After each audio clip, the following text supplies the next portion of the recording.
हाय guides, आप सभी लोगों का बीएस एजुकेशन हिंदी साहित्य में स्वागत है।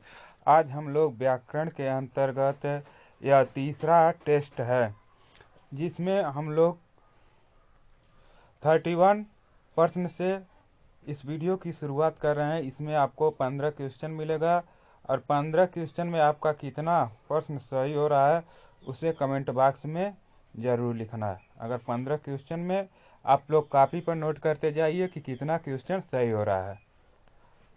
चलिए, इस वीडियो का पहला क्वेश्चन च वर्ग का उच्चारण स्थान है। आपको बताना है कि जो वर्ग होता है, इस च वर्ग का व्यंजन इनमें से कौन सा है। भ है, झ है, घ है, स है। बताइए 31 में कौन सा सही, ए सही है कि बी सही है, सी सही है या डी सही है।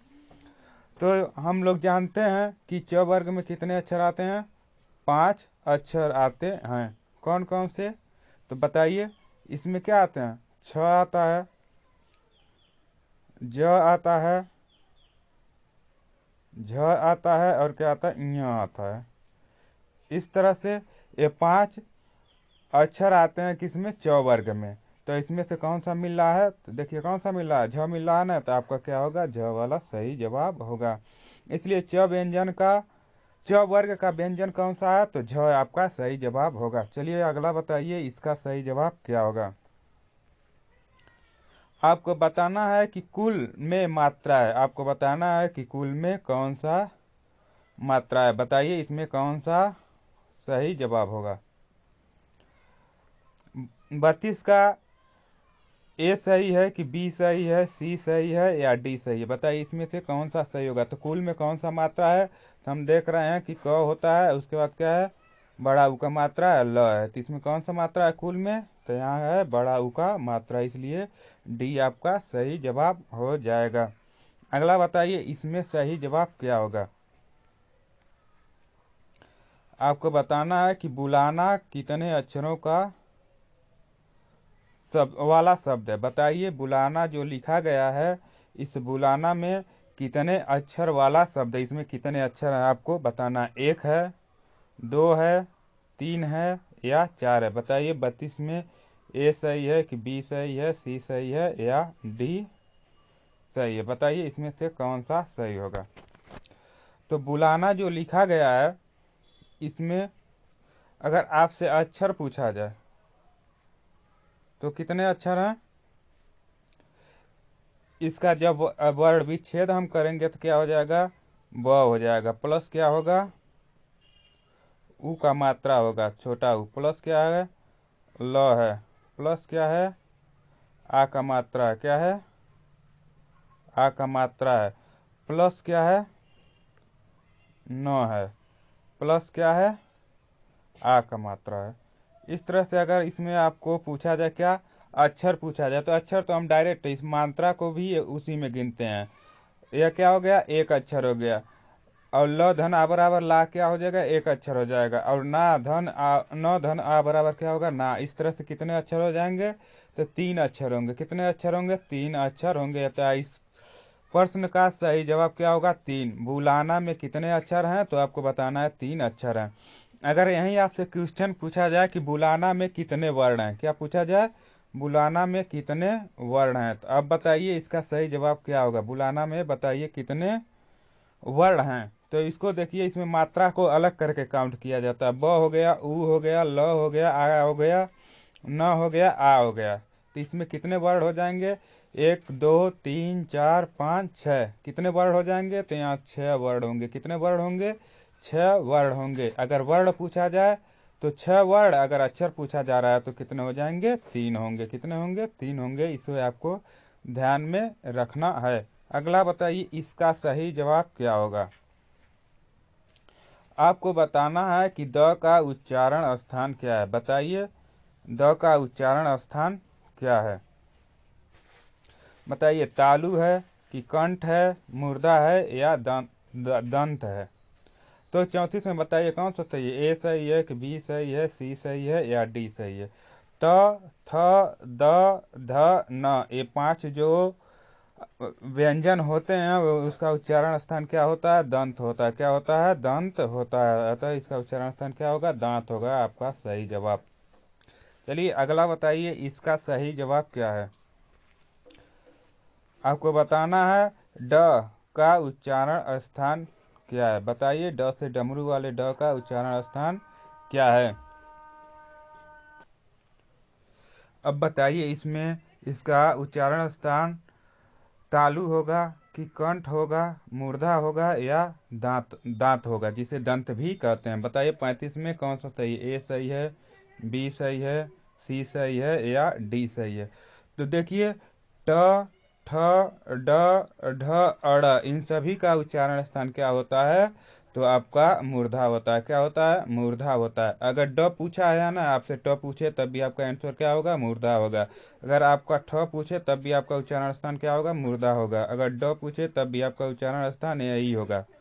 अगर ढ पूछा जाए तब भी इसका उच्चारण स्थान मूर्धा ही होगा। और अ पूछा जाए तो इसका भी उच्चारण स्थान क्या होता है? मूर्धा ही होता है। आपको ध्यान रखना है। चलिए अगला बताइए, इसका सही जवाब क्या होगा? बताइए प्रश्न नंबर 36 का सही जवाब क्या होगा? आपको बताना है कि स्र का उच्चारण स्थान, स्र कैसा व्यंजन है? बताइए, स्र का ऐसा व्यंजन है, अंतस्थ व्यंजन है कि संयुक्त व्यंजन है कि ऊष्म व्यंजन है कि नासिक व्यंजन है? बताइए 36 में ए सही है कि बी सही है, सी सही है या डी सही है? यह स्र जो है, स्र कैसा व्यंजन है?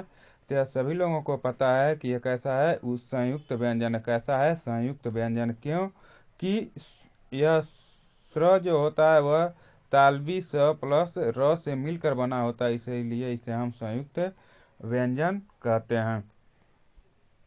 संयुक्त द्वित्व और व्यंजन गुच्छ में जो अंतर होता है उसे मैं एक वीडियो में बनाकर बहुत अच्छे तरह से बताया हूँ। जो लोग नहीं जानते हैं वह उस वीडियो को जरूर देखें कि संयुक्त व्यंजन में, द्वित्व व्यंजन में और व्यंजन गुच्छ में क्या अंतर होता है। चलिए अगला बताइए, इसका सही जवाब क्या होगा? आपको बताना है कि ट वर्ग का व्यंजन है। आपको बताना है कि इनमें से कौन सा ट वर्ग का व्यंजन है। बताइए, घ है, झ है, ढ है या ध है? बताइए 33 में कौन सा सही? ए सही है कि बी सही है, सी सही है या डी सही है? तो ट वर्ग में कौन से आते हैं? ढ आता है। क्या आता है? ढ आता है, इसलिए आपका ढ सही हो जाएगा। अगला बताइए, इसका सही जवाब क्या होगा? बताइए, आपको बताना है कि त वर्ग का व्यंजन है। बताइए, जो त वर्ग का व्यंजन इनमें से कौन सा है? त वर्ग का व्यंजन कौन सा है? बताइए, इसमें से कौन सा होगा? ख होगा, झ होगा, द होगा या य होगा? तो वर्ग में हम देखते हैं कि क्या आता है? त आता है, थ आता है, द आता है, ध, न, ये 5 वर्ण आते हैं, इसलिए आपका सही जवाब क्या होगा? द होगा। अगला बताइए, इसका सही जवाब क्या होगा? दांत से उच्चारित होता है। आपको बताना है कि इसमें से कौन सा व्यंजन दांत से उच्चारित होता है? घ, झ, त या ड़? बताइए 39 में ए सही है कि बी सही है, सी सही है या डी सही है? दांत से उच्चारण किसका होता है? तो घ का किससे होता है? कंठ से।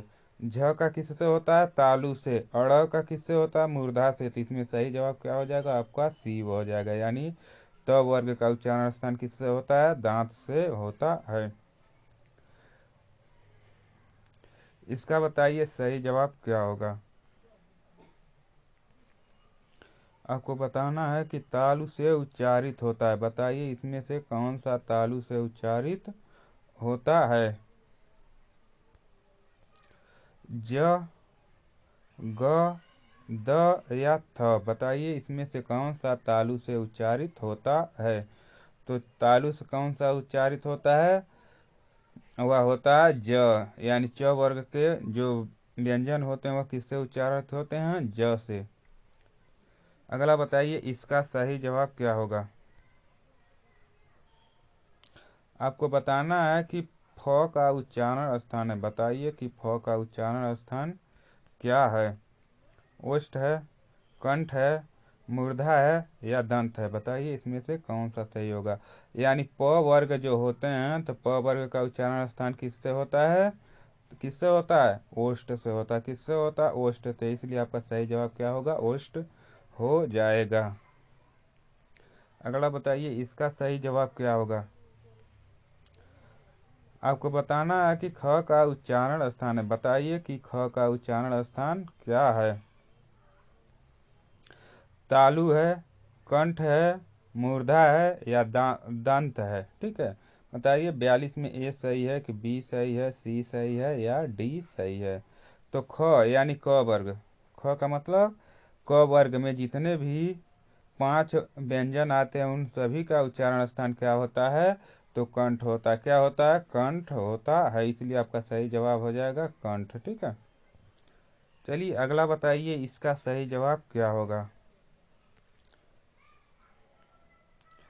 अब आपको पुनः बताना है कि कमल में कितने अक्षरों वाला शब्द है। आप बताइए कि कमल कितने अक्षरों के मेल से बना है। जो कमल है बताइए इसमें कितने अक्षर हैं? काउंट करके बताइए इसमें कितने अक्षर हैं? 1 हैं, 2 हैं, 3 हैं या 4 हैं? बताइए इसमें से कौन सा सही होगा। कमल में कितने अक्षर हैं? तो आपका 1 अक्षर, 2 अक्षर, 3 अक्षर। कितने अक्षर हैं? 3 अक्षर हैं। अगर इसी में से आपको वर्ण पूछा जाए, क्या पूछा जाए? वर्ण पूछा जाए तो वर्ण कितने हैं? तो वर्ण कितने हैं? इसमें 6 वर्ण हैं। कितने वर्ण हैं? 6 वर्ण हैं। चलिए अगला बताइए इसका सही जवाब क्या है। आपको बताना है इ कैसा व्यंजन है। बताइए इ किस प्रकार का व्यंजन है।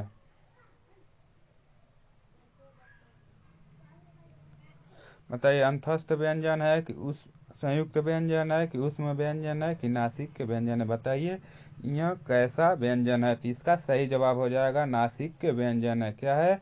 नासिक के व्यंजन है। नासिक के व्यंजन में क्या क्या आते हैं? अंग। क्या आते हैं? अंग। और क्या आता है? इ। और इसके बाद क्या आता है? अड़। क्या आता है? अड़। उसके बाद क्या आता है? न। उसके बाद क्या आता है? म। ये जो 5 व्यंजन होते हैं ये सभी को क्या कहते हैं? नासिक के व्यंजन कहते हैं। और अंतस्थ व्यंजन में क्या होते हैं?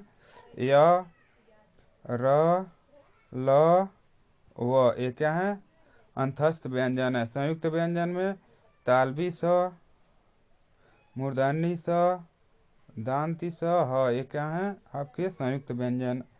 उष्म व्यंजन है। क्या है? उष्म व्यंजन है। और संयुक्त व्यंजन में क्या आते हैं? छ, त्र, अज्ञ, स्र। ये क्या है? संयुक्त व्यंजन है। तो आपको ध्यान में रखना है। ठीक है, चलिए अगला देखिए इसका बताइए सही जवाब क्या होगा। आपको बताना है कि ढ का किस वर्ग का व्यंजन है। बताइए ढ किस वर्ग का व्यंजन है। क वर्ग का है, त वर्ग का है, प वर्ग का, ट वर्ग का। बहुत ही आसान क्वेश्चन है। बताइए जो ढ है वो किस वर्ग का है। तब सभी लोगों को पता है कि ट वर्ग में आता है ढ। ठीक है, इसका सही जवाब क्या हो जाएगा? ट वर्ग होगा। अगला बताइए इसका। अब आपका यहीं पर 15 क्वेश्चन आपका कंप्लीट होता है। बताइए आप कमेंट बॉक्स में कि 15 क्वेश्चन में आपका कितना सही हो रहा है। 10 सही हो रहा है, 12 सही हो रहा है या 8 सही हो रहा है। जितना भी सही हो रहा है उसे बताइए। और रोजाना इसी तरह से आप प्रैक्टिस करेंगे तो आपका ज्ञान बहुत अच्छा हो जाएगा। और आप लोग वीडियो को अधिक से अधिक शेयर कीजिए और इस चैनल को सब्सक्राइब कर लीजिए, जिससे इस तरह का कोई भी वीडियो डाला जाएगा तो आपको उसका नोटिफिकेशन सबसे पहले मिलेगा। और आप इसे लाइक करिए, कमेंट बॉक्स में जवाब दीजिए कि 15 में कितना सही हो रहा है। और इसे अपने दोस्तों के साथ शेयर कीजिए, जिससे अन्य लोगों को भी इसका ज्ञान हो सके। और इसे आज तक अगर आप लोग सब्सक्राइब जो लोग नहीं किए हैं उसे सब्सक्राइब करके इस ऑल नोटिफिकेशन को दबा दीजिए, जिससे हर वीडियो का आपको मैसेज मिलता रहेगा। चलिए इसी के साथ इस वीडियो को यहीं पर बंद करते हैं। फिर मिलते हैं अगले वीडियो में। तब तक के लिए जय हिंद, जय भारत।